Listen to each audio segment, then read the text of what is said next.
Guys, do not be tupad mindset. Alisin niyo yung tupad mindset na yan. Be your own boss. Di ba? Be your own boss.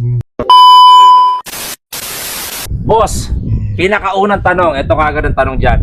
Magkano ang franchising fee ng iClean Services? Right. At the moment, meron kaming special promotion up to end of December. So we bring it down to 20,000 for franchise fee. 20,000 Yes. franchising fee. Inclusive of 4,000 monthly minimum gross income. Basically, if you have, meron kang 4,000 a month, magbayad ka ng 20,000 as franchise fee, including all the exclusion. ROI, 4 to 5 months, bawi mo.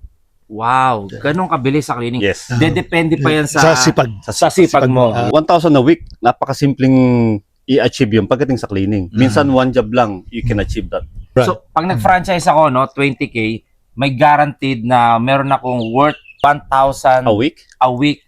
na kikitain. Yes. Yeah. It's So- your minimum income. Minimum income. Yeah. So nga, ang ROI nito is within 4 to 5 months. Yes. O maybe less. Yeah. Depende Maybe sa less. sipag. Depende sa sipag. Depende sa sipag. So, sipag-sipagan nyo para bumalik yung ROI nyo kagad. Kasi hindi rin biro yung 20K, eh, yun, di ba, boss?